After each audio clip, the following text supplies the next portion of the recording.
안녕하십니까. 2년 만에 돌아온 토크토크입니다. 저는 이번에 2.0이라고 이름을 붙여보려고 하는데, 토크토크에 대해서 얘기를 살짝 해드리자면, 하나님을 믿는 크리스천 청년들이 하나님에 대한 이야기를, 이 세상을 살아가는 전반적인 이야기들을 나누는 그런 컨텐츠인데, 제가 요즘 자주 보고 있는 컨텐츠가 팟캐스트거든요. 그래서 그거에 대한 영향을 좀 받아가지고 이번에는 팟캐스트로 돌아왔습니다. 그래서 그 주제에 맞춰서 저희가 게스트를 섭외해서 신나게 얘기를 해볼 건데, 저희 첫 번째 주제는 2월 중순쯤부터 청년교회 독서대회를 실시를 했었습니다. 오늘 게스트로 오신 분께서 책을 선정해 주시고, 그리고 감상평을 제출한 사람들에게 1, 2, 3등 이렇게 시상을 하는 이벤트를 했었는데, 그 책을 이제 다 읽었는데 읽은 게 아깝기도 하고, 그리고 서로 좀 얘기를 나누면서 좀 더 풍성한 나눔을 하면 좋지 않을까 싶어가지고 영상을 기획을 해봤습니다. 그러면은 이야기를 시작하기 전에 오늘 게스트를 한번 소개를 해드려야겠죠? 일단 저는 이 토크토크의 호스트 조수아 청년이고요. 이쪽으로 돌아오면서 한번 자기소개 한 번씩 해드리십시오. 박수! 청년교회 부 곽정철 목사입니다. 청년교회 1청 김주영 청년입니다. 청년교회 2청 황의연 청년입니다. 그래서 1등 하셨고 3등 하셨어요. 그래가지고 이 독후감이 너무너무 궁금해서 이번에 독후감에 대한 얘기를 많이 해주실 것입니다. 그리고 책에 대한 전반적인 얘기들은 이제 목사님께서 많이 해주실 것이라서, 자, 그러면은 빠르게 한번 시작을 해보도록 하겠습니다. 첫 번째 질문. 청년교회 독서대회를 기획하게 된 목사님의 의도가 있는지. 의도가 뭔지. 사실 첫 스타트는 서 목사님이었어요. 서 목사님이 저희가 수련회를 다녀왔잖아요. 근데 수련회를 다녀왔는데 바로 있었던 게 설날이었어요.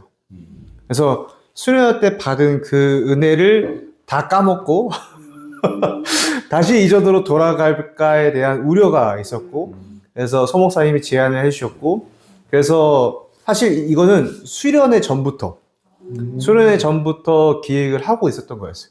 수련회가 끝나면은 빵 하고 해야지 하고 이제 계획을 했던 겁니다. 그래서 독서대회를 생각을 했었고, 그래서 사실 설날 때 뭐 청년들 뭐 하는 거 없잖아요. 뭐 음식을 도와주겠어요? 뭐 설거지를 하겠어요? 물론 하긴 하겠지만 대부분 안 한단 말이죠. 그래서 책이라도 읽어라. 그래서 그런 생각으로 독서대회를 또 열게 되었습니다. 아, 좋았습니다.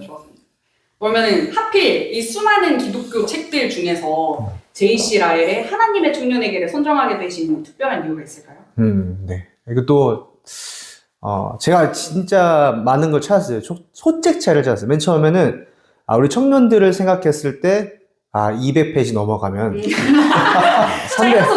300페이지 넘어가면 안 읽는다. 그래서 100페이지 이제 안쪽으로 생각을 했어요. 안쪽으로 생각했는데, 그래서 그 IVP에서 나오는 소책자 시리즈가 있어요. 그것들을 다 보진 않았고 그 제목들을 봤죠. 제목들하고 그 내용들을 쭉 봤어요.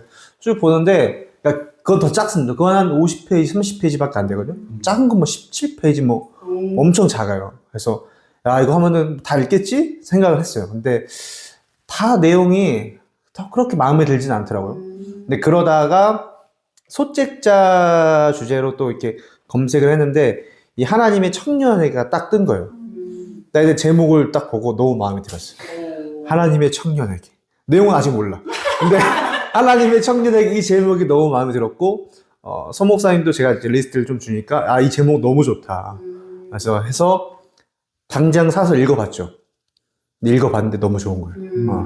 읽어봤는데 이거는 청년들에게 참 읽으면 좋겠다 하는 생각이 들어서 이 책을 선정하게 되었습니다.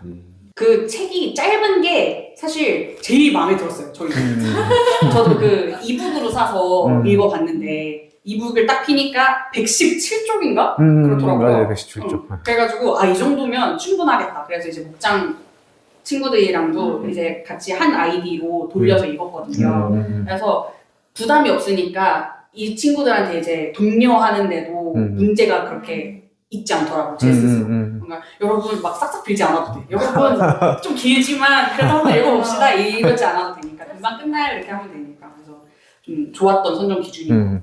네. 그러면은 책의 저자 JC 라일에 대해서 기본적으로 한번 소개를 해주실 수 있나요? 네. 너무 많으면 좀 그러니까 딱 대표적인 거 뽑으면은 JC 라일의 대표작이 있습니다. 대표작. 그러니까 JC 라일 하면은 모든 사람은 아니겠지만, 그러니까 막 JC 라일을 아는 사람을 하면 딱 대표작은 딱 하나밖에 없어요. 거룩. 이거 들어봤어요. 들어봤을 거예요. 목사님께서 어, 얘기해 주셨어요. 맞아요. 이제 정정훈 부장님께서 이 거룩이라는 책을 읽었고, 그리고 또 이 하나님의 청년에게라는 책을 읽었을 때, 다시 이 거룩이라는 책에 다시 읽어보고 싶다라는 마음이 들 정도로 이 거룩이라는 책이 되게 유명하거든요. 설명드리면, 그리스도인의 성화의 과정에 대한 기록된 책이 이 거룩입니다. 하나님의 청년에게는 뭐냐면은, 그냥 제가 이해했을 때, 거룩은 이 성화의 과정에 담긴 모든 내용들이 담겨 있다면은, 하나님의 청년에게는 특별히 청년에 한해서 이 성화의 과정을 이렇게 적용시킨 그런 책이라고 생각이 듭니다. 그래서 저도 이 거룩이라는 책을 읽고 너무 감명 깊게 받았지만, 이 하나님의 청년에게 책을 읽었을 때, 이게 청년들에게 좀 적용이 되고, 사실 청년뿐 아니라 작년에 이르러서도 다 적용이 될 만한 아주 좋은 책이라고 생각이 됩니다. 근데 또 설명드리면 JC 라일은 주교입니다. 성공의 주교. 영국 리버풀에서 활동을 하던 주교였고, 성공회이지만 청교도의 영향을 참 많이 받았어요. 그래서 그의 책, 우리가 하나님의 청년들을 다 읽어봤지만 진짜 이 청교도적 색채가 확 묻어난 책이 이 하나님의 청년에게 거룩이라는 책입니다. 그러면은 다음 질문으로 넘어가서 여러분들에게 오늘 1등, 3등에게 이제 여쭤보겠습니다. 이 책을 처음 읽었을 때 이제 가장 먼저 들었던 감정이라던가 뭐 소감 같은 거를 간단하게 얘기해 주실 수 있을까요? 오빠 먼저 얘기해 주십시오.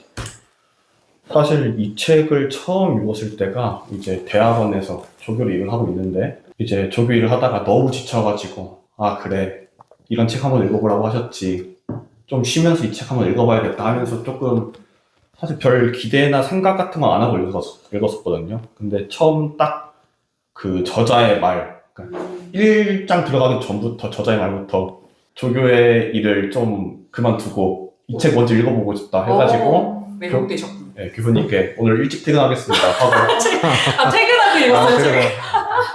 그래서 집 가서 진짜 2시간 만에 읽었던 것 같아요. 진짜 쉬지 않고 그냥 2시간 만에 읽었는데, 읽으면서 굉장히 많이 찔리고 또 굉장히 많이 반성하면서 읽었었습니다. 주영이는 어땠어요? 저는 처음에 목사님이 이제 책 얘기하실 때 약간 저희 솔깃하게 하시려고 여기서 몇 가지 그 죄를 다뤘다 했을 때, 거기서 이제 저는 뭐 있지 했을 때 약간 교만 그 부분이 좀 저랑 좀 와닿지 않을까 해갖고 약간 기대하면서 처음에 시작을 했는데, 약간 그 첫 서두부터 약간 모든 게 얻어맞는 느낌. 이게 되게 책이 짧은데 그 안에 되게 성경 구절도 많고 되게 그 말씀을 빗대어서 그 삶을 되게 그 청년들에게 맞게 되게 풀어낸 구절들이 되게 많거든요. 그러니까 천천히 한 번 읽었는데 읽고 나서 머릿속에 그냥 얻어맞기만 해가지고 무슨 얘기 나왔지? 이런 생각이 들어가지고 다시 한 번 읽을 때는 옆에 이제 메모장 켜놓고 거의 약간 말씀 구절도 찾고 좀 분석해가면서 읽었던 것 같아요. 성실했네. 전 약간 이제 예전에 저희 교회에서 그 1대1 양육 받을 때도 제자도라는 책을 봤는데 그 책도 이제 챕터방 하나하나 읽을 때마다 좀 제대로 분석해서 제 마음에 와닿게 읽으려면은 좀 적어가면서 좀 읽어야 되는 타입이어가지고 이번에 그렇게 읽으면서 되게, 그래서 이 책이 되게 깊게 남았던 것 같아요. 저는 일단 아까 얘기한 것처럼 분량이 그렇게 많지 않아서 너무너무 좋았고, 그리고 다 공감하시는 것 같지만 말투가 굉장히 직설적입니다. 맞아요. 그래서 웬만하면 불량하지 않고 막 하지 마십시오. 정신 차리십시오. 맞아. 이렇게 얘기를 한단 말이에요. 그래서 그걸 보니까 뭔가 나도 진짜 얻어맞는 느낌이었어. 뭔가 계속 쏙쏙 꽂히고 뭔가 술술 읽히는 느낌이랄까. 막 미사여구라던가 뭔가 꾸며낸 쿠셔너 같은 게 없어가지고 오히려 좀 더 시원시원하다. 이런 게 좀 저의 감상이었던 것 같아요. 그래서 그거를 보고 예스24 리뷰를 제가 한번 찾아봤거든요. 근데 거기서도 다 똑같이 느끼는 거야. 말도 맞아, 그 맞아. 문체에 대한 얘기가 굉장히 아, 많더라고. 그래서 이분의 좀 뭐 이게 또 번역하고 막 그런 분의 또 그런 걸 수도 있겠지만 일단 원어 책부터 좀 이런 느낌이니까 이렇게 번역이 되지 않았을까라는 생각이 들더라고요. 그럼 다음으로는 하나님의 청년에게에서 가장 인상적인 부분이 있었다면 그 부분을 한번 낭독해 주시고 그거에 대해서 한번 얘기를 좀 해주셨으면 좋겠습니다. 마지막 구조를 갖고 왔는데 네. 설교자에 있어서 가장 중요한 설교의 메시지는 결론에 담긴다라고 말할 수 있는데, 근데 사실 듣는 사람들 입장에서는 중간의 내용이 좀 많이 기억이 나고 사실 마지막에는 마무리를 하는 과정이기 때문에 또 인상 깊게 남지 않을 수 있거든요. 근데 저는 이 마지막에 이렇게 말을 하거든요. 읽어드릴게요. 청년들이여, 저는 지금 진실을 말하고 있습니다. 제가 드리는 권고에 귀를 기울이고 온 마음으로 받으십시오. 십자가를 짊어지십시오. 그리스도를 따르십시오. 하나님께 자신을 온전히 드리십시오. 되게 짧은 말인데 여기에 이 설교자가 하고 싶은 마음이 담겼다라고 생각합니다. 그러니까 지금까지 한 모든 것들이 다 진실이다. 꼭 여러분이 이것을 받았으면 좋겠다라는, 이분도 주교이기 때문에 설교를 하시잖아요. 그러니까 설교자의 마음이 담긴 그런 구절이 아닌가 생각이 듭니다. 혹시 주영이는 있었나요? 전 두 파트 정도 읽어도 돼요? 네네네. 첫 번째는 그 하나님의 목전에서 살아가십시오라고 얘기한 파트인데, 거기서 쭉 읽어보면은 하나님의 목전에서 살아가십시오. 아브라함이 그렇게 했습니다. 그는 하나님 앞에서 행했습니다. 에녹이 그랬습니다. 그는 하나님과 동행했습니다. 하나님의 영원한 임재로 충만한 천국이 그렇습니다. 하나님 보시기에 합당하지 않는 일들은 아예 하지도 마십시오. 하나님이 들으시면 안 될 말은 한마디도 내뱉지 마십시오. 하나님이 읽으면 안 되는 글은 쓰지도 마십시오. 하나님이 여러분을 발견하면 안 될 곳에는 가지도 마십시오. 하나님이 여러분을 보고 어디 좀 보자 라고 하실 만한 책은 눈길도 주지 마십시오. 너 지금 뭐 하고 있니? 라고 물으실 만한 일로 시간을 허비하지 않도록 하십시오. 그러고 나서 저는 이제 뒤에 끝부분에 있는 부분인데, 목사님이 말씀하신 것보다 조금 앞부분에 있는 부분은 구절이거든요. 근데 마무리하면서 했던 구절 부분인데, 하나님이 여러분의 벗되심으로 누리는 평안이 있습니다. 여러분이 아무리 무가치해도 그리스도 안에서 자신이 완전하고 영원한 기업을 가졌으며 잃어버리거나 빼앗길 수 없는 참된 것을 선택했다는 사실을 아는 데서 오는 참된 만족이 있습니다. 이 부분이었거든요. 저는 좀 이 부분들을 좀 같이 약간 연결해서 얘기를 해보자면, 결국 그 하나님 안에서밖에 진리가 없다. 그 하나님 안에서 누리는 그 평안, 그거를 저는 그래도 누렸기 때문에 이 안에 있다고 생각을 하거든요. 그래서 그거를 우리가 청년 시절에 더 누리고 그렇게 진리를 따라, 목사님 말씀하신 그 결국 진리를 따라 살아가야 되지 않을까 라고 하면서, 되게 그 어투가 되게 강하잖아요. 지금 보면 뭐뭐 하지 마십시오. 뭐뭐 하십시오. 이걸 보면서 이렇게 해야 되는데 이걸 계속 붙들어야겠다라는 좀 생각이 들면서 가장 인상 깊게 남았던 부분들이었던 것 같습니다. 저는 대학원생이다 보니까 이제 논문도 많이 읽고 하는데, 논문 읽을 때 가장 중요한 게 서론이거든요. 서론의 첫 문장과 그 서론에서 얘기하고 싶은 것들 다 얘기하고 이제 본론으로 나아가는데, 그래서 이제 처음에 청년들을 권면하는 이유라는 파트로, 그러니까 내가 이 책을 왜 썼는지를 설명하더라고요. 그래서 여기서 중요한 걸 말씀하시겠구나 하면서 읽었는데 17페이지예요. 내일은 마귀의 날입니다. 오늘만 하나님이 주신 구원의 날입니다. 여러분이 무엇을 내일 하기로 미루는 한 여러분의 의도가 얼마나 영적인지, 여러분의 결심이 얼마나 거룩한지는 사탄의 관심사가 아닙니다. 이 문제와 관련하여 사탄에게 여지를 주지 마십시오. 이제 또 좀 생각하고, 이런 일들에 대해 차분히 생각할 기회가 또 올 것이라고 기대합니까? 하지만 다음 기회는 오지 않습니다. 이런 식으로 하는데, 어떻게 보면은 저 스스로가 굉장히 조금 뒤로 미루기 막 이러면서 조금 있다가 하지, 아니면 오늘 하기로 했던 공부량 내일 조금 하거나, 아니면 좀 쉴까? 이런 생각들을 굉장히 많이 했는데, 이거를 딱 읽고 이제 교수님께 저 오늘 퇴근하겠습니다 했던 거거든요. 퇴근한 뒤로 미루지 않고. 아니, 구원은 오늘의 것이니까 이제 뭐 그쵸. 공부는 내일 할 수 있겠지만 이제 갖고 나는 구원이 더 할 때가 아니다. 중요하니까. 구원이 더 중요하니까. 그래서 뭔가 오늘을 잘 살아야겠다라는 거를 처음부터 딱 얘기를 해주셔가지고 이제 그 다음 읽을 때도 아 내가 오늘 이런 죄를 짓고 있었구나. 내가 오늘 이런 점에서 하나님을 멀리하고 있었구나를 계속해서 상기시킬 수 있게 해줘서 이 구절이 굉장히 마음에 남았습니다. 같은 책을 읽고도 서론을 중시하는 사람과 결론을 중시하는 사람이 공존한다는 게 좀 신기한데요. 저는 일단 교만 파트에 나오는 성경 구절이 있습니다. 그래서 만일 누구든지 무엇을 아는 줄로 생각하면 아직도 마땅히 알 것을 알지 못하는 것이요. 고린도전서 8장 2절 말씀인데요. 이제 제가 신앙 얘기를 같이 하는 친구가 있어요. 이제 CCC 간사를 했던 친구인데 이제 그 친구랑 저는 막 얘기를 하는데 친구가 했던 말이 내가 나를 안다라고 생각을 했을 때 나의 삶이 가장 힘들었던 것 같다 이렇게 얘기를 하는 거예요. 근데 저도 좀 비슷한 시기가 있었던 것 같거든요. 제가 요즘 좀 경계를 하는 부분이 나는 원래 이런 사람이야에 대해서 좀 고착화하면 안 되겠다라는 생각이 들더라고요.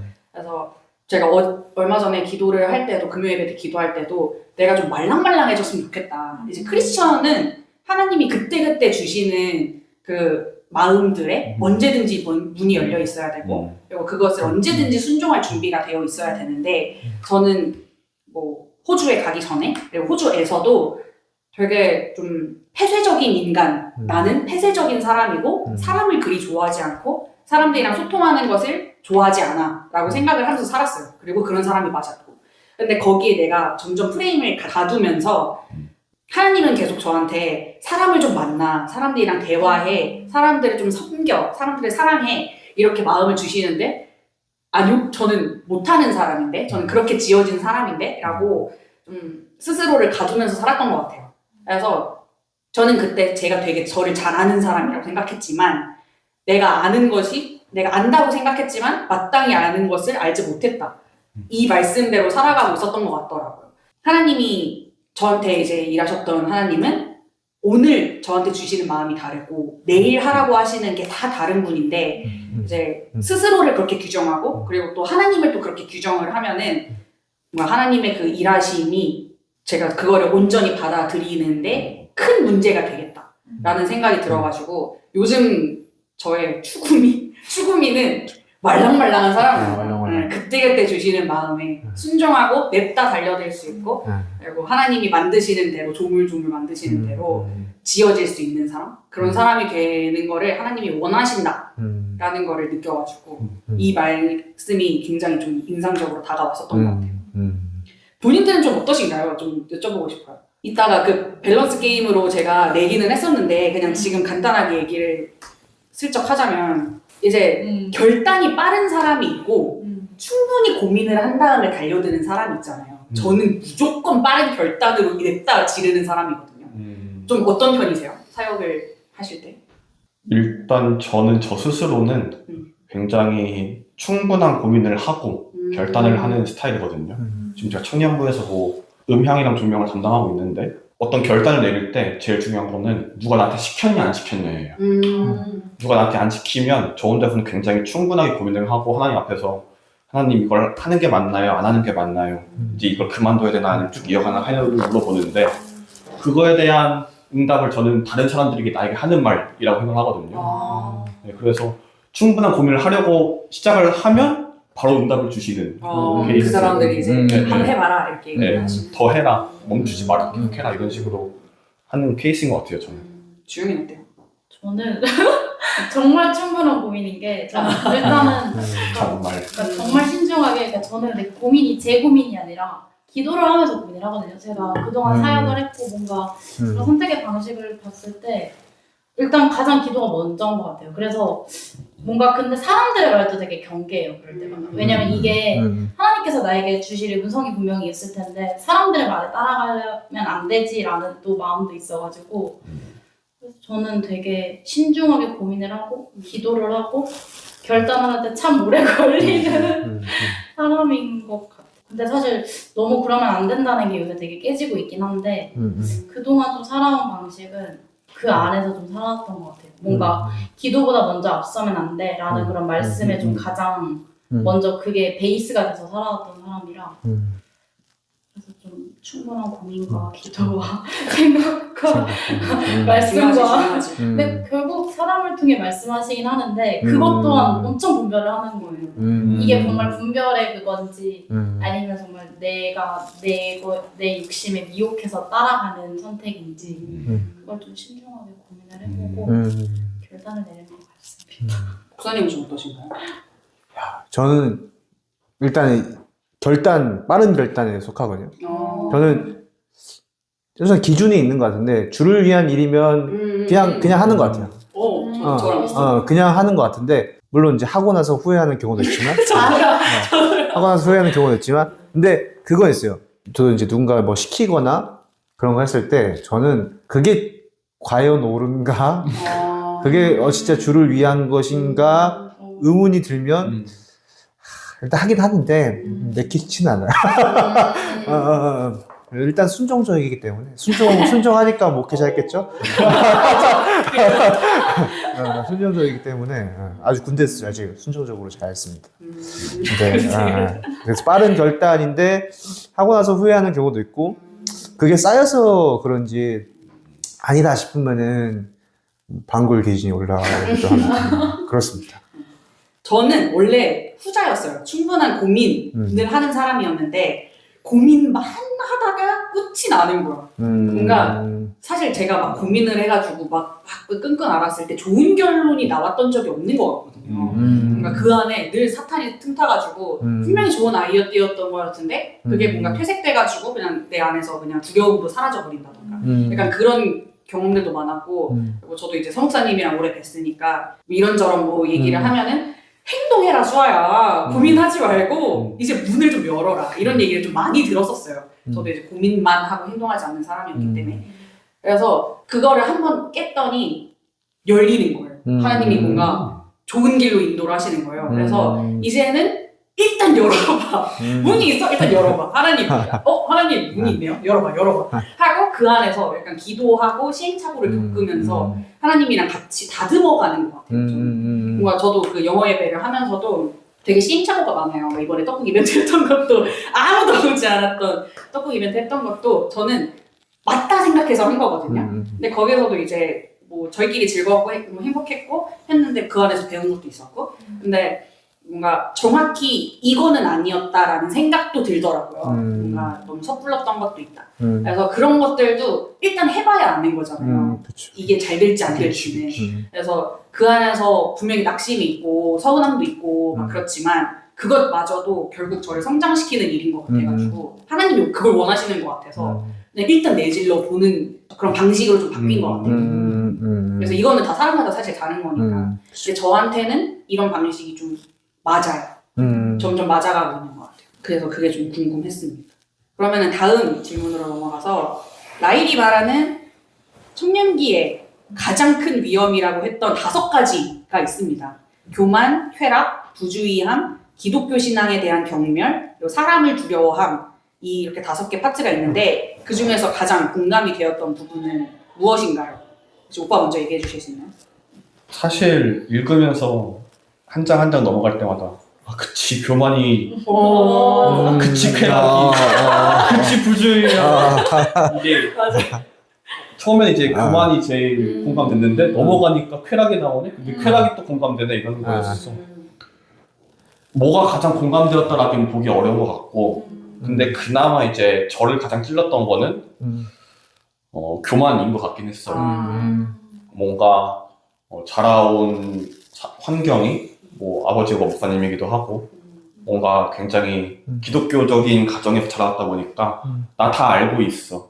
나 언제든지 회개할 수 있어. 이게 굉장히 컸던 것 같은데 아까 말했던 그 소론처럼 내일은 마귀의 날입니다 하면서 언제 다시 회개할 수 있을지 모른다. 너가 오늘 밤에 죽을지 내일 밤에 죽을지 어떻게 하냐 이런 걸 보면서 그치 나는 당장 내일에 내가 어떻게 살아갈지도 모르는데 하면서 굉장히 나 스스로 교만에 차 있었구나 이런 걸 굉장히 많이 느꼈는데 또 쾌락은 맞아 난 굉장히 쾌락을 좋아하는 사람이었어. 자격이 약한 사람이지. 그리고 부주의함으로 넘어가니까 그치, 내가 죄를 멀리 하려고 하지 않았고, 죄가 어느새 내 삶에 틈타 있었고, 이렇게 하고 있고, 뭐, 기독교 신앙에 대한 경멸은 주변에서 엄청 많이 느꼈어요. 뭐, 학부를 이제 체대를 나왔다 보니까, 이제 기독교 자체를 굉장히 안 좋아하는 친구들도 많았고, 공격한 친구들도 많았는데, 그럼에도 불구하고 저는, 괜찮아. 나는 그래도 기독교 믿어라고 하긴 했는데, 뭔가 기독교를 굉장히 경멸한 사람들이 많았다라는 걸 느꼈고, 사람을 두려워하면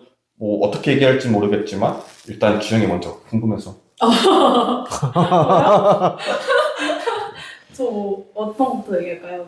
가장 큰 위험이라고 생각했던 5가지 얘기하면 되는 거죠. 저도 일단 다 공감이긴 했는데 안 할 수가 없죠. 저 사실 교만에서 가장 그걸 줄 알았거든요. 제 마음이 원래 되게 제가 교만한 사람이라고 생각을 해서 뭔가 어느 순간 이제 교만이 여기서도 얘기를 하는데 하나님이 주신 자리에 만족하지 못하고 자신을 더 높이다가 결국 에덴 동산에서 쫓겨났다고 그걸 교만이라고 얘기한다고 이제 이렇게 아마 책에서도 그렇고 그렇게 들어왔고 그래서 맞아 나 교만한 사람이지 내 생각과 뭔가 내 마음과 내 기준이 아니면은 그걸 깨트리지 못하고 뭔가 하나님께서 보이시는 그 겸손을 따라 나아가는 게 아니라 정말 내 뜻대로 살아가는 그 교만이 나한테 되게 가득하지 막 이런 생각을 하고 있었는데 막 계속 읽다 보니까 이제 사실 저는 기독교 신앙에 대한 경멸을 갖고 있진 않아요. 근데 저도 주위에 좀 무교인 친구들이 많아서 그리고 좀 대인 친구들이 많아요. 이제 요새 점점 이제 기독교가 이렇게 변질되는 부분들이 많다 보니까 잘못된 것들을 받아들임으로써 거기서 받았던 상처들이 그래서 기독교 신앙에 대한 경멸로 바뀐 주위 이제 사람들이 되게 많거든요. 그래서 참 그런 부분들도 참 청년기에 가장 위험한 부분들이고요. 왜냐면 그만큼 청년들이 받아들이기도 좀 쉬운 만큼 그만큼 또 그 받아들인 거에서 받은 상처가 쉽게 아물진 않긴 하더라고요. 근데 저한테는 오빠가 멈췄지만 저는 사람을 두려워하면 사실은 알고 있었어요? 어떻게 알고 있으셨어요? 기운이 느껴지나 보네. 이거만 아마 저 이거 독후감 쓸 때도 여기라고 이거 엄청 길게 썼는데 네. 여기서 이제 막 여러 이야기들을 제가 독후감에 적긴 했는데 저는 사실 사람을 두려움으로써 하나님이 두려워서 내가 멈춘다고 생각하는 결정들, 고민한다는 결정들이 사실 결국은 사람들의 그 시선과 사람들의 판단, 사람들과의 뭔가 관계의 깨짐에 대한 두려움 이런 것 때문에 뭔가 앞서 담대하게 나아가지 못하는 부분들이 되게 크다고 느꼈어요. 여기서 얘기해보자면은 최근에 제가 이제 학교에서 저는 이제 아직 학생이거든요. 학생인데 이제 2학년, 3학년 동안 학생회를 하면서 이제 같이 이제 내내 자라왔던 동기들이 있는데 올해 이제 4학년에는 이제 저희가 취업도 준비를 하고 이제 학생회를 내려놓고 하면서 학교에 있을 공간들이 저희가 이제 원래는 학회실이 있었다면 없어졌어요. 근데 이제 저희 학교 이제 저희 과의 지도 교수님, 제일 대빵 교수님께서 불교를 좋아하셔가지고 불교 동아리를 만들어 놓으신 상태였는데 그걸 이제 자연스럽게 저희랑 소통을 가장 많이 하시니까 학생인 친구들한테 넘기신 거예요. 넘기셔가지고 친구들이 저는 기독교인 걸 아니까. 근데 그 안에 저 말고도 다른 기독교 친구 한 명이 더 있거든요. 근데 그 상황에서 그 동아리를 뭐 이름이라도 쓸래? 아니면 공간이라도 쓸래? 하면서 얘기를 권면을 했었는데 당연히 안 하겠다. 난 하지 않겠다라고 얘기를 하는데 제 내면 안에서는 굉장히 그런 갈등들이 있더라고요. 생각보다. 뭔가 이 친구들과의 관계 속에서의 도태는 또 어떡하지? 왜냐면 이게 사실 동기를 넘어서 결국은 같은 이제 사회로 나아갈 친구들이고 결국은 제 앞으로의 뭔가 같이 함께 갈 사람들인데 뭔가 그거 하나에 되게 도태되면 어떡하지라는 생각도 있었고 그래서 되게 그 안에 되게 두려움이 있었거든요. 근데 딱 그 두려움이 있을 때 이 책을 딱 읽어서 나 또 사람들의 평가에 또 두려워하고 있었잖아.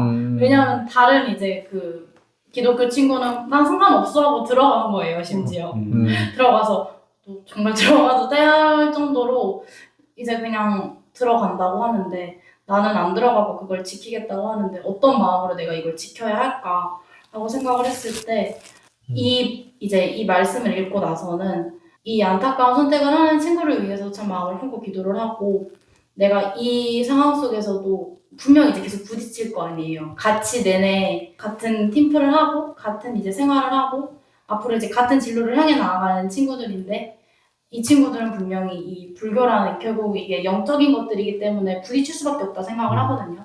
근데 그 안에서 어떻게 내가 잘 붙들고 승리할 수 있을까, 잘 붙들고 지킬 수 있을까라 생각을 했을 때 사람들을 두려워하지 않고 오직 정말 진리 대신 하나님의 그 기쁘시게 하는 것들을 바라보며 선택하며 그 마음을 중심으로 나아가야겠다라는 좀 생각을 가지게 했어가지고 그런 부분들에 있어서도 사람들의 두려워하는 부분들이 가장 크게 와닿았고, 뭔가 제가 아까 이제 말씀드렸다시피 막 신중한 고민들을 한다고 그랬잖아요.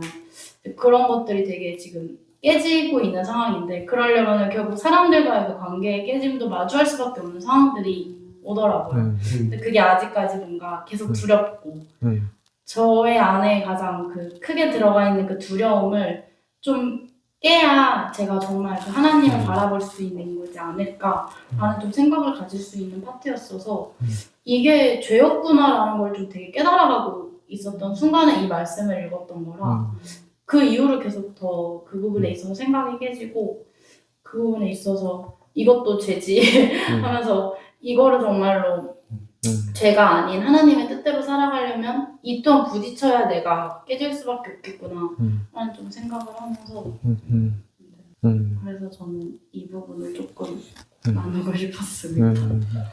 목사님은 사람을 좀 두려워하는 편이신가요? 네. 왜요? 근데 그러니까 저도 제 자신에 대해서 정확하게 평가를 잘 하지 못했는데, 중고등부에 그 상담을 하시는 집사님이 계세요. 집사님은 막 이야기를 하는데, 그 집사님은 전문가니까 딱딱 그걸 캐치를 하더라고요. 그러니까 저는 제 20대 평생, 지금도 기도하지만 20대 기도의 대부분은 사랑이었거든요. 사랑할 수 있는 목회자가 되게 달라. 그러니까 제가 이제 목회자로 부르심을 받고 목회의 길을 걸어가는데 사람에 대한 사랑이 안 생기더라고요. 그러니까 사람을 만나는 것도 그렇게 좋아하지도 않고, 그러니까 이 사람을 위해서 뭔가 헌신적인 그런 모습도, 그러니까 제가 생각하는 이상적인 목회자의 상에 비해서는 턱없이 부족하고, 그렇다고 해서 뭐 다른 걸 잘하나 뭐 그것도 아닌데, 아무튼 제가 생각하기에는 목회자로서는 사랑이 되게 중요한데 사랑이 없다. 하나님 사랑 주세요 하고 참 많이 기도를 했는데, 그 집사님이 딱 그걸 찝더라고요. 목사님은 지금 사랑이 아니라 두려움에 대해서 기도를 해야 한다. 그러니까 제가 이제 누군가를 만났을 때 딱 이렇게 만나서 이야기하는 거 좋아요, 잘해요. 근데 그 전까지가 되게 두려운 거죠. 이유가 뭐예요? 그러니까 이제 그 이유에 대해서, 그러니까 이제 과거를 이야기를 하면은 그게 되는 거죠. 저는 이제 초등학교 3학년 때 어머니가 이혼을 하셨죠. 이혼을 하시고 이혼한 가정에서 삶을 살아왔는데, 이제 그걸로 이제 집사님은 이제 이야기를 하시는데, 이 이혼한 가정에서 예수님을 만나기 전까지의 제 모든 삶은 뭐 혼자의 삶인가. 그러니까 집에 가도, 학교 끝나고 집에 가도 아빠는 일하러 갔고, 여동생이 있지만 여동생 있으신 분이 보통 남매는 없죠. 남매는 원수지간이에요. 그러니까 서로 사람 취급 안 하거든요. 그냥 싸우면 싸웠지. 그래서 항상 혼자였고, 뭐 친구들과 지내거나, 그래도 그 어머니의 사랑이 없이 자란 것이 제게는 그런 문제가 되지 않았나. 그래서 내게 사랑이 없고 난 사랑을 구해야지 했는데, 그런 것들이 이제 종합이 돼서 사람에 대한 두려움. 그 혹시 애니어그램 아세요? 들어보죠. 네, 애니어그램. 제가 9번이거든요. 근데 애니어그램의 특징이 뭐냐면은, 이 사람의 근간에 있는 두려움을 특징으로 해서 그 모든 위에 있는 것들을 다 드러내는 거거든요. 그래서 빙산이 이렇게 있으면은 여기 끝에 있는 게 두려움인 거예요. 그러니까 이거는 이제 번호가 달라요. 제가 9번인데 9번은 이 끝에 이 사람에 대한 두려움이 있는 거예요. 그래서 평화주의자가 되는 겁니다. 저 딱 그거예요. 평화주의자예요. 사람과 싸우기 싫어서. 맞아요. 그거의 회피네요. 사람과의 그러한 분쟁, 다툼이 싫은 거죠. 그래서 평화주의자가 되는. 근데 저게 그게 있어요. 그래서 그러면서 참 저도 이제 목회자이지만 기도할 때마다 왜 이런 못난 저를 왜 부르셨나요? 라고 기도하지만 또 하나님께 쓰시려고 또 부르셨는데 근데 결론적으로 말하면은 그 지사님은 저에게 그런 두려움의 근간이 있는데 거의 다 회복되었다라고 판단해 주셨고 저도 제가 봤을 때 뭐 그렇게 두렵지는 않는 것 같아요. 근데 여전히 이제 힘들어요. 그 뭐지? 딱 그 지점까지 가는 게. 사람과 소통하러 가는 그 길. 그 길. 뭔가 어떤 사람은 되게 편하고 어떤 사람은 되게 어렵고 그러니까 이제 저도 평가에 대한 이 신경을 쓰는 거죠. 그래서 저도 설교할 때 저번에 그 했지만 앞에 표정이 안 좋으면 설교하기가 너무 어려워요. 근데 잘 안 보지만 그게 딱 그게 보이나 봐요. 그래서 그러면 갑자기 스스로 이렇게 위축이 되더라고. 아무튼 너 별로 신경 안 쓰려고 하는데 사실 근데 저 누가 뭐라 해도 별로 신경 안 쓰거든요. 쓰시는 거 아니에요? 근데 쓰시는 것 같은데. 많이 쓰시. 이런 거 아니에요? 그래서 저는 이게 5가지 이제 중에서 저는 교만이라고 생각을 했는데 또 이렇게 목회자로서 언제나 교만이 위험한 것 같아서. 정죄를 하게 되고.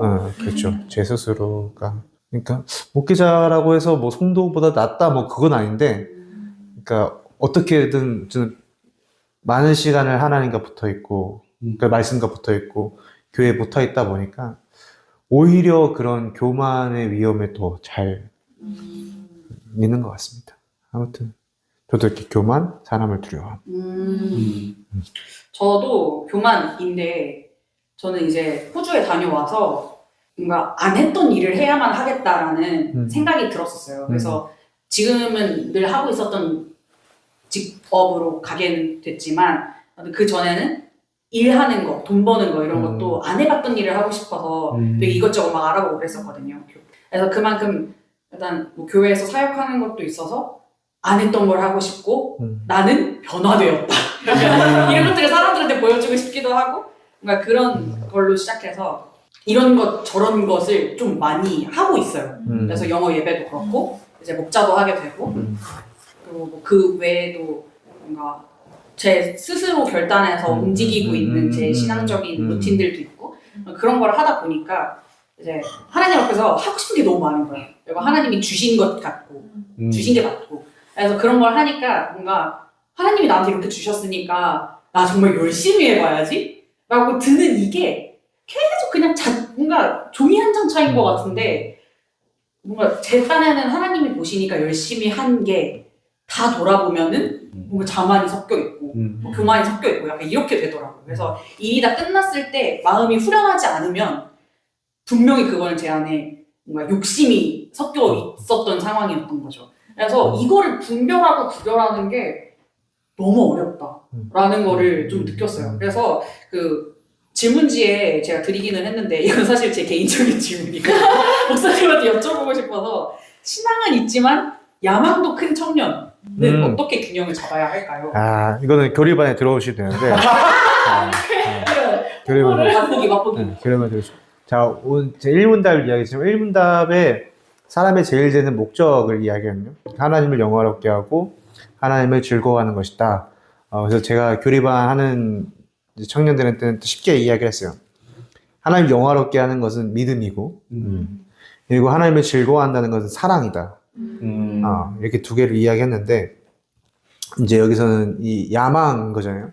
우리가 목적을 이야기했잖아요. 우리가 가장 큰 목적이 있으면 그 목적 아래에 있는 모든 목적은 하나님의 목적 아래에 있는 거예요. 그러니까 그러니까 야망이라고 하면은 그러니까 100억이라는 야망이 있어요. 근데 이 100억이라는 야망이 이 사람의 마지막 목적이면은 그거는 잘못된 거고, 근데 이 100억이라는 목적 위에 하나님의 목적이 있다면은 이 100억은 하나님을 위해 내가 이제 가지고 있는 목적이 되는 거죠. 그래서 저희 칼빈주의는 그러니까 고지로는 아니지만 하나님을 믿는 사람들이 그러한 자리에 올라가서 선한 영향을 끼치는 것을 되게 긍정적으로 생각을 합니다. 그래서 칼빈이 있었던 그 교회도 장로님들은 당시에 있었던 그냥 최고 위원들, 돈 많은 사람들, 이런 사람들이 대부분 장로님이었습니다. 그러면은 이게 하나님이 기뻐하실 일이라면 냅다 가도 되는 겁니까? 냅다 행동해도 괜찮은 걸까요? 네. 진짜요? 네, 저는 그렇게 믿어요. 그러니까 저는 그게 하나님께서 그 사람에게 믿음 가운데 주신 마음이고 그게 하나님이 기뻐하시는 일이라면 뭐 냅다 해도 상관없다고 봅니다. 그럼 냅다 가다가 힘들어하면 조금 되돌아볼 필요가 있는 건가요? 뭐 좀 기도해야죠. 기도해야죠. 저는 그래서 오늘 나 오늘 교리반에 하나님의 작정에 대해서 배웠는데 그 사람의 계획이 있고 하나님의 계획이 있어요. 자, 그러니까 사람의 계획이 여기라고 해요. 그래서 사람은 계획을 가질 때 여기서 이렇게 가고 싶어요. 근데 하나님께서는 하나님의 계획은, 하나님의 작정은 이렇게 우리를 삥 돌려서 이렇게 가기도 합니다. 그래서 얘를 제가 2차 전도 여행을 이야기했는데 바울은 1차 전도 여행했던 그 교회들을 들으면서 마지막 에베소 교회를 가고 싶어 했어요. 그러니까 이제 성경에서 아시아라고 말을 하지만 결국 에베소 교회를 드리고 싶었던 거예요. 거기까지 복음을 전하고 싶었던 거죠. 근데 하나님께서 막으시죠. 그래서 그가 위로 올라갑니다. 마게도냐의 환상을 보고 그들이 이제 마게도냐에 가서 빌립보, 데살로니가 그리고 고린도에 가서 복음을 전합니다. 근데 놀라운 건 마지막에 도착한 곳이 에베소 교회입니다. 결국 돌고 돌아. 그러니까 바울이 원했던 것은 에베소 교회인데 하나님은 더 큰 계획을 가지고 바울을 통하여 수많은 교회를 세우고 그리고 바울이 원했던 에베소 교회도 또 교회를 세우고 복음을 전하게 된 거죠. 또 이해될 수 있는 것 같습니다. 저도 그런 경험이 있던 것 같아요. 뭔가 이제 신입생 때 대학교 처음 들어갔을 때 이제 CCC에서 되게 열심히 했거든요. 그래서 여름방학 때 필리핀으로 단기 선교를 가는 게 있었어요. 필리핀으로 단기 선교를 갔다 왔고 겨울방학 때도 이제 그 필리핀으로 다시 간다. 그때 이제 갔던 그 캠퍼스들을 다시 둘러보고 거기서 다시 사역을 한다 해가지고 다시 필리핀 가서 그때 만났던 친구들 그때 내가 전도했는데 그때 CCC에 들어가서 지금도 연락하는 애들 다시 만나고 싶다 해서 딱 갔죠. 딱 신청을 하고 공항에 다 같이 모였어요. 그 단기 선교팀이 모여서 이제 가기 전에 기도하자라고 하려고 하는데 저희 아버지께 전화가 온 거죠. 무슨 일이지 하고 전화를 딱 받았는데 지금 너가 가려고 하는 필리핀 공항에서 화산이 터졌다. 그래서 그게 뭔 말이에요, 아빠? 저 이제 가려고 하는데 공항에서 아무 문제 없다고 하는데 하고 이제 뉴스를 보고 화산이 터졌다는 거죠. 필리핀 우리 어떻게 해요? 어떻게 하지? 하고 내 돈. 급하게 바꾼 게 이제 다 환불 처리해주겠는데 급하게 다른 곳으로 바꾼 곳이 베트남이었어요. 필리핀은 그래도 카톨릭이 80% 이상이라고 하니까 예수님을 전하는데 아무런 문제가 없지만 이제 그 베트남은 공산주의 국가였어요. 이제 저희 V국이라고 표현해요. 이제 V국에 가가지고 우리 좀 여행하러 왔는데 현지 친구들 만나고 싶다. 현지 친구들 사귀고 싶다. 이런 식으로밖에 사역을 못하는 그런데 갑자기 가게 돼가지고 굉장히 많이 마음이 어려웠는데 거기 가서 오히려 더 많은 실제로 이제 그 V국은 더 예수님을 만나지 못한 친구들이 많으니까 오히려 더 많이 만나게 됐고 그걸 총괄하셨던 간사님은 지금은 이제 필리핀으로 가서 아예 선교사로 하시는 걸 보면서 우리가 그때 필리핀을 가자고 했어도 못 가게 된 것이 결국에는 하나님 뜻대로 바꾸다가 지금 목사님 얘기를 들으면서 다시 한번 깨닫게 됐습니다. 냅다 질러도 괜찮다 그럼. 냅다 가보자. 냅다 가도 괜찮다. 결국 하나님의 계획을 이루어줍니다. 와, 좋습니다. 희망이 생겨요. 나 이대로 괜찮다. 9번. 청년 시절의 결단이 인생 전체를 좌우한다고 보시나요? 저한테? 예. 네. 그만큼 중요하다. 그쵸. 요건 같아요. 청년 때 결단을 하면은 그 이후의 삶이 바뀌겠죠. 30대 때 결단하면 그 이후의 삶이 바뀌겠죠. 그 차이가 있는 것 같아요. 오늘 제가 설교 때도 포도원 이야기를 했지만 빨리 결단해서 주님께로 간 사람은 그 남은 모든 여생을 주님과 함께하는 기쁨이 있는 거고 이때 한 사람은 이때가 바뀌는 거고 이때 한 사람은 이때가 바뀌는 거죠. 그래서 저는 빨리 하면 빨리 할수록 좋다고 생각합니다. 그래서 특히 이제 그때 이제 질문했던 그게 그거였어요. 평생 내가 하고 싶은 거 다 하다가 마지막 때 예수님 믿으면 되지 않느냐 하지만 이게 좋아 보이지만 사실 주님과 함께하는 그 시간이 더 좋은 거예요. 저는 결단은 빨리 하면 빨리 할수록 좋다. 좋다. 그럼 책을 여러분들께서 읽으시면서 약간 의문이 생겼던 부분들을 이제 목사님께 여쭤보는 시간을 가질 거예요. 그래서 혹시 반박하고 싶은 부분, 의문이 생겼던 부분이 혹시 있으신가요? 저는 좀 이게 뭔가 반박하고 싶다까지는 아니지만 하나님의 벗이 아닌 친구들은 가까이 하지 마라. 그러니까 이게 뭐 여기서도 막 되게 쿠션하고 그러니까 여기는 좀 들어갔어. 막 여러분 착각하지 마십시오. 막 이러면서 그런 사람들 만나지 말고 막 하지 말아라 이러는데 저는 사실 주변 친구들이 제가 진짜 좋아하고 가깝게 지내는 친구들이 한 명 빼고 다 안 믿거든요. 6명 중에서.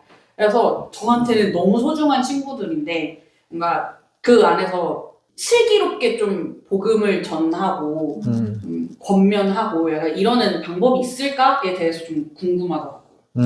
믿지 않는 사람들을.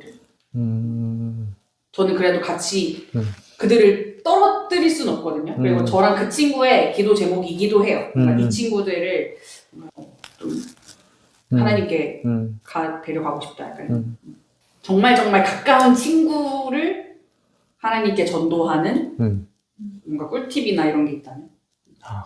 꿀팁은 아니면은 사실 뭐 공연하고 싶은 마음이 있다면? 그냥 기도 그리고 복음으로 살아내는 거죠. 저희가 그렇죠. 그러니까 오늘날 기독교의 신뢰도 평가를 하면은 참 많이 낮거든요. 점점 떨어지는데 그 이유가 뭐냐라고 했을 때 결국 예수님을 믿는다라고 하는 사람들이 좋지 않은 모습을 너무 많이 보였기 때문이다 라고 말을 하는데 뭐 설교하시는 우리 목사님들 다 똑같이 말하지만 예수를 믿는 당신들이 뭐 직장에 가서 친구들에 가서 뭐 아무리 어려운 상황이 와도 나 행복하다. 주님과 함께해서 기뻐하다. 그렇게 모습을 보이면은 옆에 있는 사람들이 궁금해서라도 뭐 교회 오거나 복음이 궁금해서 올 거다. 뭐 그런 이야기를 하지만 사실 뭐 어려운 얘기도 하지만 진짜 복음에는 힘이 있습니다. 우리는 복음에는 힘이 있습니다. 복음에는 힘이 있고 그 믿음으로 살아내는 그 삶의 모습도 저는 또 복음으로 생각하거든요. 그래서 진짜 믿음으로 살아내서 그 수아자매가 그 친구들에게 얘가 예수님을 믿어서 뭐 교회를 나와서 뭔가 성장하고 더 좋아하는 모습을 보인다면은 이 친구들에게도 언젠가는 궁금증도 생기고 네가 믿는 하나님이 도대체 어떤 하나님인지에 대해서 또 고민도 생길 거고 물론 전도를 하기 위한 노력들이 필요하죠. 조지 밀러 5만 번 기도응답 이상 받은 조지 밀러를 보면은 조지 밀러도 수많은 기도응답을 받았지만 특히 이제 믿는 사람들, 그러니까 이제 복음 전도에 대한 기도를 참 많이 했거든요. 근데 죽기까지도 그가 이제 몇 명을 두고 기도하는 사람들이 있는데 10명인가 5명인가 있는데 그 중에 몇 명은 그가 죽기 전에 믿었고 그 이제 죽고 나서 믿은 사람도 있어요. 그래서 우리의 기도응답은 또 언젠가 이루어질 거라는. 내가 죽어야. 내가 죽은 다음에. 저도 그런 친구가 한 명 있어요. 고1 때부터 지금까지 계속 쭉 전도한 친구가 있거든요. 9년, 11년이죠. 근데 고1 때 이제 처음 예수님을 전했을 때 저도 좀 과격했어요, 방법이. 예수님 안 믿으면 지옥 가, 이런. 잘못된 방법이죠. 차라리 치워요. 그래서 그때는 완전히 예수님을 좀 기독교라는 것 자체를 굉장히 안 좋게 보던 친구가 있었는데 이제 그 친구랑 저랑 나란히 재수를 하게 됐거든요. 재수를 하면은 되게 한없이 인간이 낮아지고 초라해 보이고 그러거든요. 그때 이제 같이 재수를 할 때 저는 그래도 예수님을 믿으니까 그래도 주일날 아침에 교회 가서 예배드리고 오면 조금 힐링이라도 조금이라도 되고 공부를 하는데 그 친구는 계속 힘들어하니까 야 의연아 넌 어떻게 그렇게 버틸 수 있냐. 그제서야 3년 동안 기도했을 때 그제서야 이제 그런 질문을 했고 나 같이 교회 가보자 했을 때 싫어 나는 그 시간에 공부할래 라고 했지만 저는 그래도 그래 그럼 열심히 해 근데 힘들면 언제든지 교회 와서 놀러 가도 돼 이런 식으로 얘기했었고 그러고 나서 한 2년 동안 그냥 가끔씩 연락하고 새해 복 많이 받아라 추석 때 뭐 하냐 보자 이런 정도의 친구였는데 이제 만날 때마다 조금씩 얘가 마음문이 열리는 게 느껴지는 거예요. 아예 예수님 얘기를 안 하고 그냥 같이 PC방 가자 게임하자 놀러가자 이랬던 친구가 점점 야 요즘 그때 이제 코로나 시즌이었으니까 코로나 때 야 신천지는 왜 그러는 거냐 하면서 처음에는 신천지를 비판하는 말처럼 하면서 점점 왜 청년들은 그런 이단이 거짓말인 걸 알면서 왜 빠지냐 이런 질문들을 점점 더 깊숙한 질문들 하고 어느 순간 보니까 야 요즘 제가 이제 그 친구들 야 대학원 너무 힘들다 하니까 갑자기 기도해 줄게 이러는 거예요. 우와. 얘가 왜 나한테 기도해 준다고 하지? 우리 같이 기도 뭔지 알아? 우리 같이 기도해서 이겨냈자 이러는 거예요. 그래서 우와. 되게 놀래서 뭐야 너? 했더니 이번에 몇 주 전에 만났는데 이제 점점 더 얘가 혼자서 성경을 읽고 있고 막 그러더라고요. 그래서 기도에는 힘이 있고 복음에는 힘이 있구나를 깨닫고 있으니까 오. 화이팅! 화이팅! 화이팅! 그러면은 주영이는 반박하거나 의문이 생겼던 부분이 있나요? 저는 막 반박이라고 할까요? 기분이 나빴던 부분이 앞에서 이제 서언니가 뭐지? 그 친구들 관련해서 얘기를 했는데 저는 오히려 반대 의견 아닌데 어쨌든 이제 그럼 하나님의 것이 아닌 친구들과 사귀지도 마십시오. 가까이 하지도 마십시오.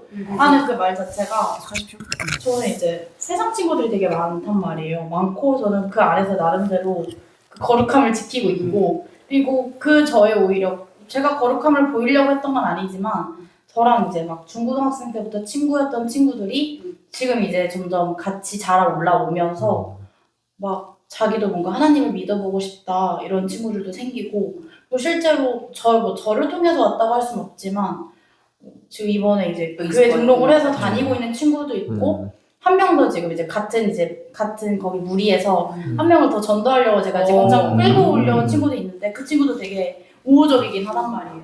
그래서 왜 여기서는 좋은 친구들 하나님과 가까이 있는 하나님과 버신 친구들만 약간 사귀십시오라는 말 자체가 이건 좀 반박을 하고 싶었다 라는 좀 생각이 들었어요. 저는 약간 근목 자흑에 대한 이야기였던 것 같은데 나는 어떻게 그렇다고 또 크리스천이랑만 있는 것도 맞아. 사실 하나님이 원하시는 모습은 전혀 아닐 것 같아요. 음. 세상 속에서 이제 우리는 빛과 흑음의 모습을 그 모습을 나타내야 되는. 맞아. 그래서 뭔가 그 문장 자체가 그 첫 문장 자체가 약간 후킹 멘트인지 뭔지 모르겠는데 어그로성인지 모르겠는데 썸네일 자극적이야. 그래서 그냥 뭐야? 근데 바로 밑에 제 말을 오해하지 마십시오. 맞아요. 이렇게 막 줄줄줄줄 있길래 알겠다. 의도는 알겠다. 그렇죠. 그런 생각을 했습니다. 오빠는 어떻게? 딱히 의문이 있진 않는데 제이시 라일이 조금 더 온유하게 설명할 수 없지 않았을까. 맞아. 읽으면서 정말 많이 찔리고 공감되는 거가 많긴 했는데 그나마 저는 MBTI가 T거든요. T여가지고 그래 그렇지 그래 하면서 넘어갈 수 있는데 좀 F 성향이 좀 강하신 분들은 오히려 상처를 받지 않을까. 그러니까 당근도 주고 채찍 주고 당근 줘야 되는데 그냥 채찍 맞지. T야. 그러니까. 저는 F였는데 좋았는데 그래 되게 저도 맞는 느낌이긴 했지만 필요한 말들이었다. 근데 이게 부드러웠으면은 또 약간 위로네라는 느낌으로 끝났을 것 같은데 그래서 그 누구지 혜인자매가 저한테 그런 말을 곽천식 목사님이 설교 때 채찍을 안 하니까 책으로 채찍을 하시더라고요. 사실 내가 하고 싶었던 말이 이 말이었어. 내가 그렇게 순수하게 얘기했지만 내 본심은 이거였어. 저도 괜찮았어요. 저도 이 문체에 대해서 이런 가끔 이게 오해를 살 수도 있겠다 하는 부분들은 있었지만 아까 얘기했던 것처럼 받아들이는 데는 그렇게 크게 문제가 되지는 않았다. 그러면은 밸런스 게임으로 넘어가서 일단 본인이 어떤 사람인지에 대해서 좀 얘기를 해주시면 될 것 같아요. 그래서 첫 번째는 위로 설교가 더 잘 맞는 사람인지 아니면은 경고 설교가 더 잘 맞는 사람인지에 대해서 마음을 따뜻하게 하는 설교. 막 그 예를 들면 그래 다음 주부터 한번 잘해보자 하자 화이팅 약간 이렇게 느끼게 하는 설교가 있고 약간 되게 벌거벗겨진 그런 느낌이 들게 하는 설교들이 있어요. 그래서 그 중에서 약간 어떤 부분에 좀 더 은혜를 받으시는지. 주영이는요? 저는 경고 설교인 것 같긴 한데 설교는 너무 어차피 그 진리를 말하는데 따뜻하게 근데 결국은 그 경고 설교가 우리를 좋게 하기 위해 우리한테 정말 진리 참된 것을 주기 위한 설교인 거잖아요. 하나님께서 이제 목회자분들을 통해서 그 설교를 선포하시는 거니까 그래서 그 안에 결국 위로가 있다고 생각을 해요. 우리가 경고라고 생각을 하지만 정말 곱씹어 봤을 때 관점을 조금만 돌려봤을 때 그 은혜를 주시려는 것들이 근데 그 은혜를 주신다고 하는데 물론 우리가 기독교에서 다 은혜로 된다고 하지만 결국 그 안에서 우리에게 의지를 주셨고 그렇기 때문에 이거를 경고를 해야 우리가 의지적으로 결국 행위적으로 그 우리의 은혜들이 정말 그 삶을 통해 열매로 나타날 수 있다고 생각을 해가지고 저는 저한테 딱 뭔가 움직이게 하는 설교들은 경고 설교는 이렇게 하면 안 됩니다. 막 이런 말들이나 이렇게 해야 합니다. 정신 차리십시오. 이런 느낌들. 근데 서 목사님 설교가 저는 경고 중에 경고이라고 생각하거든요. 뭐 당연히 위로의 설교를 하실 때도 있지만 메시지는 결국 위로일 때도 있지만 이제 늘 수련회에서 집회 인도하는 것처럼 하신다라고 얘기를 하셨던 것처럼 굉장히 임팩트가 강하고 에너지가 강하고 되게 직설적이시고 정신 차리고 약간 이렇게 얘기하실 때가 있잖아요.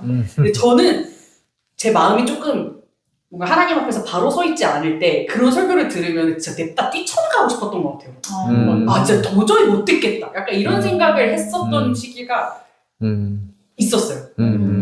그래서 뭔가 나가면 안 되고 자리를 무조건 지켜야 되고 뭐 저희가 뭐 그런 생각을 했다고 충동적으로 나갈 수 있는 용기가 있는 사람은 아니어가지고 그 자리를 지켰지만 그런 시기가 있었다. 근데 그때는 내 마음이 좀 힘들었을 때 내가 이거를 받아들일 준비가 되어 있지 않았을 때 내 삶에 뭔가 떳떳하지 못했을 때 뭔가 그랬었던 것 같아요. 오빠는 어떠세요? 사실 방금 전에 좀 라일이 좀 부드럽게 얘기할 수 없겠냐라고 질문하겠지만 저도 경고소리를 되게 싫어하거든요. 22년도에 전역을 하고 그때 전역을 하고 처음 여기에 이제 한 청년을 따라서 왔는데 이제 그때 제가 교회를 옮겨야 되냐 말아야 되냐 이걸 좀 고민을 할 때 이제 교회 탐방 좀 해보겠습니다 라고 이제 얘기를 하고 이 교회 처음 왔을 때 이제 서정원 목사님께서 설교하는 걸 처음 들었는데 그때가 이제 광고 시간인지도 모를 정도로 엄청 세게 얘기했어요. 광고도 그때가 이제 순천 단기 선교 갈 때 그래서 그냥 여기 사실 처음 왔는데 목사님께서 나한테 꼭 찝어서 얘기하는 것처럼 오늘 여기 처음 오신 분이라도 이 얘기를 듣는 건 이유가 있을 겁니다. 당장 지원해서 이러는 거예요. 사실 지금 들으면 또 저러신다라고 하겠지만 그때는 굉장히 충격적이었고 나한테 한다. 나한테 하는 얘기다. 나한테 하는 얘기다. 군대를 전역하고 막 열정이 불타오르고 있는 나에게 딱 주신 말씀이다. 해가지고 23년도부터 이렇게 정착을 했던 케이스라서 순천도 바로 가셨나요 그러면? 네, 순천도 갔었죠. 순천 다 갔었어가지고 되게 경고가 좋긴 좋아요. 그래서 저는 퍼뜩 정신 차리게 되고. 맞아. 목사님은 좀 어떤 스타일이신가요? 저는 강의 설교. 성경에서 위로를 말한다면 위로를 말하고 성경에서 경고를 말한다면 경고를 말하는 게 옳다라고 생각이 들어요. 그때 좋아지는. 성경에서 뭘 말하는지에 대해서 너무 정답을 말했나? 그러면은 약간 추구미가 있으세요? 추구미? 목사 추구미. 네. 그러니까 저는 그렇게 배웠기 때문에 항상 이렇게 모든 이 강의 설교에는 사람의 어떠한 죄를 찝습니다. 그래서 이 본문에서 나타나는 사람의 죄가 무엇인지를 콕 집어서 그걸 탁 던진 다음에 그다음 성경에서 이렇게 말을 하고 항상 결론은 그리스도 예수 은혜 요걸로 끝납니다. 요거를 추구를 하는데 근데 옛날 설교랑 요즘 설교는 많이 바뀌었고 근데 청년부 설교는 또 완전 다르고 청년부 설교 완전 다르고 청년부 확실히 주중 예배 설교하실 때랑 청년 예배 설교하실 때랑 좀 다른 것 같아요. 신호주입니다. 그래서 마음의 그 가짐이 다르신 건가? 약간 이런 생각. 그렇죠. 그것도 있고 방향도 다르고 내용도 다르고. 그럼 청년 선교를 하실 때는 약간 어느 쪽의 방향을 잡고 하세요? 청년 설교. 맨 처음에는 그냥 뭐 편하게 해야겠다라는 생각을 했는데 또 요즘에는 또 한 가지 숫자 대주셨잖아요. 제 손에 아무것도 없는 그 상태. 저를 불안하게 하는 그 상태 가운데 섰고 근데 오늘은 이제 제가 서두에 말했지만 딱 정했어요. 그러니까 서 목사님이 참 많은 것을 청년들에게 주고 이제 먹이고 있지만 서 목사님이 아니라 저라는 목사가 이 청년들에게 줄 수 있는 메시지가 뭔가 했을 때 저는 그래서 조금 더 딱딱한 것들을 줘야겠다라는 생각이 들어서 좀 살짝 방향을 바꿨거든요. 그래서 약간 강의하듯이. 좋아요, 좋아요. 어, 근데 강의하실 되게 때는 좋았어요. 또 다 기억하고 계셔야 되는데. 그러니까 그래서 맞아요. 근데 그게 조금 더 기억하기 편하다라고 할까. 그죠. 어. 튈 일이 없으니까요, 다른 곳은. 되는 거 없고 사실 쓰면은 이 표현들이 입에 맞지 않아도 보면은 할 수 있잖아요. 근데 또 청년 설교는 아예 안 보고 하니까 또 쓴다 하더라도 그게 머릿속에 제 표현이 아니면 쉽지 않더라고요. 근데 강의는 강의식으로 하면은 사실 오늘 예배 전에 목사님 이제 마이크 차로 오셨을 때 해야죠 이러시죠. 항상 그러니까 뭐라 하지 청년부 설교가 부담이라 해야 되나 부담이 아니라고 해야 되나 약간 반반이 있어요. 그러니까 청년들이기 때문에 편하지만 청년들한테 전하는 그 형태에서 오는 불안함, 스타일에 대한 불안. 그러니까 청년들은 너무 그러니까 일반 성도님들에 비해서 너무 편한데, 근데 이 설교 스타일에 대한, 그러니까 평생 아니, 몇 년, 7년 했나? 그 정도를 계속 이렇게 해왔다가 바꾸려고 하니까 좀 힘든 게 있는 것 같아요. 네, 강의 설교.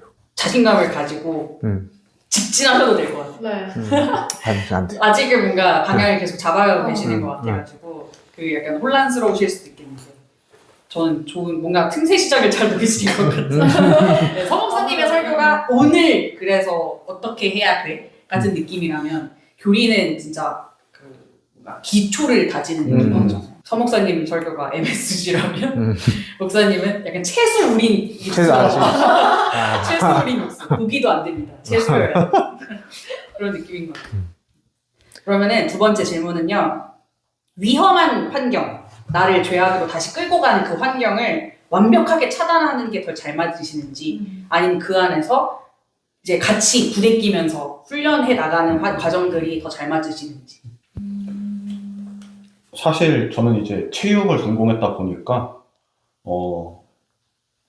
근육으로 비유를 할게요. 근육이 성장하는 거를 비유로. 네. 근육이 성장하는 거는 운동을 했을 때 근육의 조직이 어떻게 표현하면 부상이라고 표현을 하고 어떻게 보면 조금 찢어져요. 조금 벌어지고 그러니까 수축과 이완을 반복하면서 이게 점점 더 늘어나고 조금 찢어지는데 이제 이때 건강한 영양분을 섭취하고 제대로 휴식을 취하면은 이제 여기에 더 근육이 붙으면서 더 성장하는 거거든요. 운동은 자해네요. 그죠? 어떻게 보면 운동을 잘해요. 그 고통을 통해서 더 성장하는 거거든요. 그리고 마찬가지로 훈련도 비슷한 것 같아요. 저는 어렸을 때 흙 놀이터에서 놀고 흙 놀이터 물 파가지고 개똥도 만져보고 이제 흙 파다가 물도 한번 고여보고 거기 빠져가지고 막 그러기도 하고 조금 다치면서 컸던 스타일이긴 한데 다쳐야지 이제 뭐가 위험한지 알고 뭐를 어떻게 조심해야 되는지를 알고 그러면서 이제 안전하게 더 클 수 있다고 저는 생각을 하거든요. 그래서 뭔가 위험 속에서 훈련하는 게 더 맞지 않나 생각을 합니다. 주영이는 좀 어때요? 저는 제가 살아온 환경은 위험한 환경을 완벽히 차단하는 그럴 것 같았어. 상태에서 살아오긴 했거든요. 왜냐면은 뭐 교회를 가는 것도 어떻게 보면 항상 모든 그런 세상적인 것도 다 차단 나를 방해하는 거 다 차단 관계도 뭐 어떻게든 가장 평화주의자니까 제가 오히려 좀 조심하면서 오히려 차단 근데 요새 드는 생각은 그래서 저를 이제 위험 속에서 좀 훈련을 시키고 계신 하나님이라 생각을 해서 그리고 그래야 된다고 생각을 해요. 그걸 너무 오랫동안 안 해서 지금이 조금 면역력이 아직 없긴 하지만 이게 맞다라는 생각이 들더라고요. 그래서 위험 속에서의 훈련이 맞지 않을까. 앞으로 다짐이에요. 위험 속에서 훈련하는 거. 네, 차단을 했는데 이제는 차단이 아닌 그래도 위험 속에서 훈련을 해보면서 거기서 깨지면 깨지고 넘어지면 넘어지고 그래도 그 하나님의 섭리하는 그 선하신 하나님이라는 게 그게 정말 선하신 하나님이지 않을까? 라는 걸 좀 깨닫기도 하시고 하는 것 같아서 그래서 뭐 위험 속에서 훈련으로 나아가보려고 합니다. 뭔가 좀 덧붙이자면 한창 제가 이제 새벽 기도를 열심히 나올 때가 있었어요. 새벽 기도를 열심히 나올 때 이제 제가 올 때 수유역에서 내려서 이제 걸어와야 되는 거예요. 그때 버스가 없어서 이제 원래 제가 살던 곳에서 수유역까지 버스가 가는데 이제 수유역에서 오는 버스가 없는 거예요. 교회까지, 뭐 광산사거리 이런 데까지. 그럼 수유역에서 걸어오면 그 어떻게 표현하면 한락의 거리가 쫙 펼쳐져 그죠. 있어요. 수육 막 술 마시고 있고 막 어디 노래방 있고 막 내가 이거를 보면서까지 굳이 새벽 기도를 가야 되나 라는 생각을 하기도 했는데 어떻게 보면 위험을 헤쳐나가야지 이제 새벽 기도를 갈 수 있었던 거죠. 그런 것처럼 뭔가 이렇게까지 해야 훈련이 된다라고 저는 생각을 하는 편이에요. 일부러 좀 자극으로 자극으로. 몰아붙이시는. 목사님은 좀 어떠신가요? 중간은 없나요? 뭐 그런 부분이 있고 안 그런 부분이 있는 느낌인가요? 아, 차단할 건 차단하고 그래도 그치만 그래도 위험 속에서 훈련을 하는. 근데, 그것도 근데 뭐 맞을 사실 것 그냥 같아요. 생각 없이 사는 것 같아요. 뭐 이게 위험하다 하고 안 하고 뭐 그렇진 않는 것 같고 하고 보니 위험하다. 뭐 하고 보니 위험한 것 같기도 하고 하고 보니 내가 차단한 것 같기도 하고 근데 저도 이제 이야기한 것처럼 어느 정도 위험 속에서 훈련하는 게 필요하다 생각하는데 그렇다고 해서 내가 자진해서 그쵸. 내가 감당할 수 없는 어려운 환경에 처하는 거는 그건 아닌 것 같습니다. 네네, 저도 그 말이에요. 오해 안 하셨어요. 네. 이게 위험이라는 게 각자 기준일 것 같아요. 음. 그러니까 누군가한테 이거 위험했어? 이랬는데 나한테는 위험한 거야. 그렇죠, 그럴 수 있죠. 그럴 수 그렇게 생각을 해가지고 되게 다르잖아. 그러면은 마지막 질문. 내가 한 결단을 공개적으로 사람들한테 선언하는 편이신가요? 아니면은 사람들한테 얘기하지 않고 조용히 하나님과 은밀하게 실천을 하시는 편인가요? 전 무조건 결단을 공개적으로 선언한다.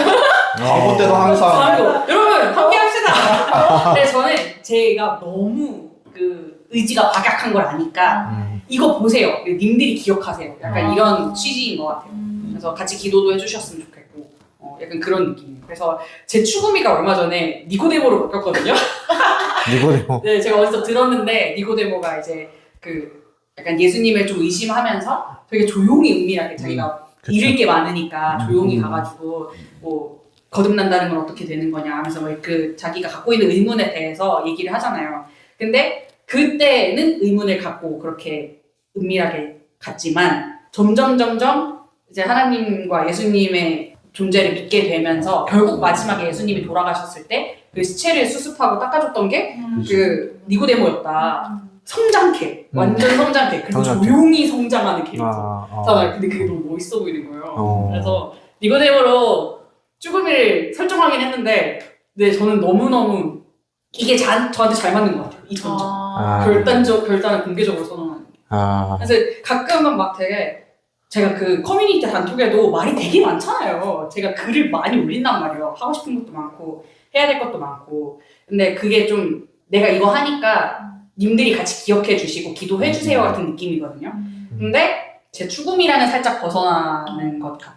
나도 좀 조용히 그냥 하나님이랑 약속하고 하나님이랑 결단하고 좀 그러고 싶다. 신앙을 이렇게 좀 생각해요. 오빠는 결단을 공개적으로 선언을 하시는 편인가요? 후자인가요?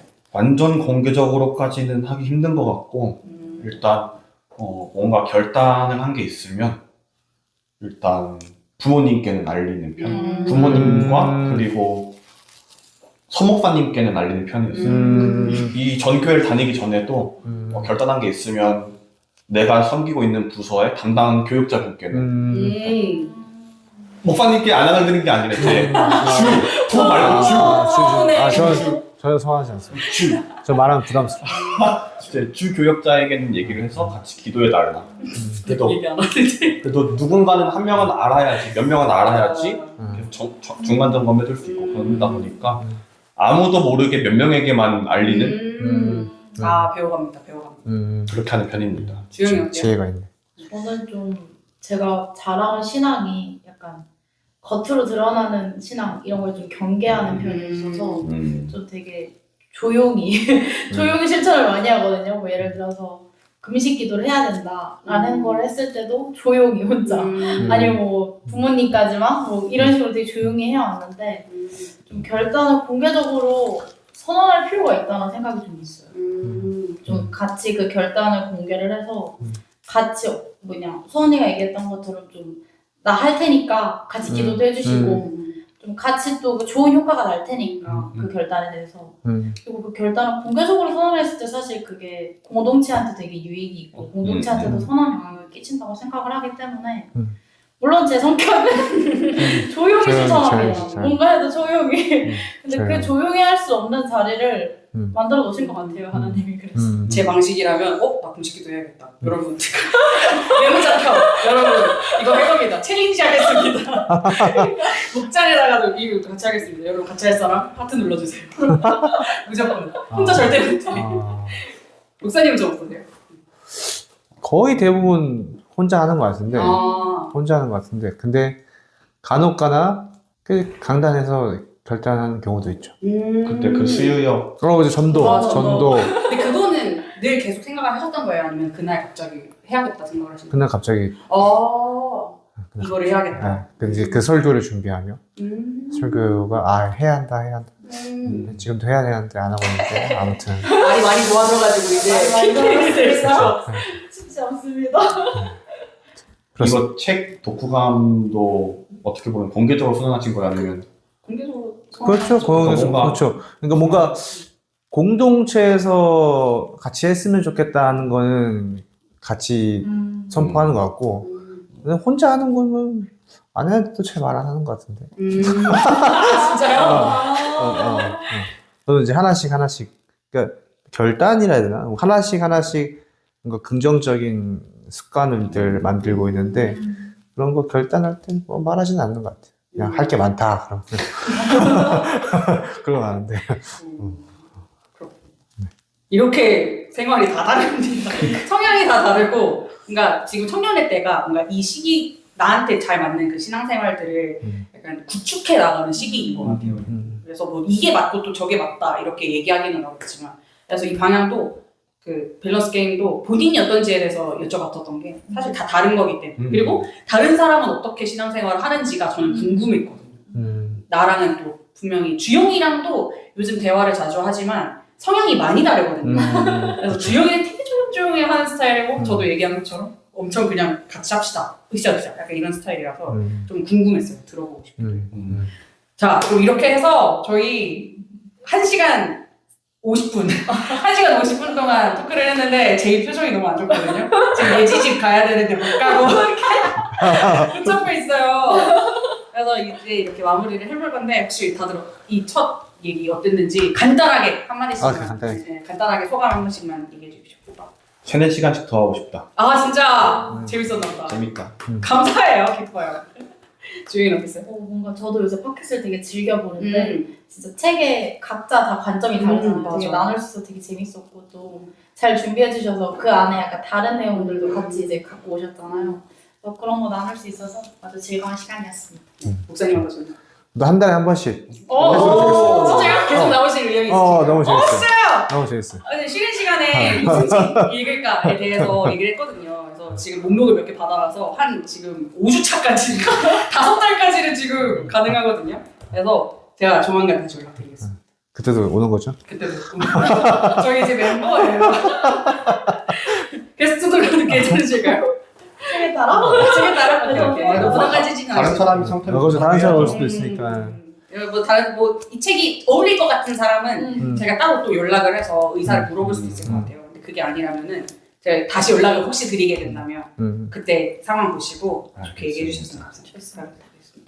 자, 그러면 여기서 촬영 마무리하도록 하겠습니다. 다 같이 카메라 보고 안녕 할까요? 어때요? 사실 마무리 안 짜와가지고 그냥 이렇게 안녕 할까? 네. 네. 좋아요. 카메라 보고 하나 둘 셋 안녕.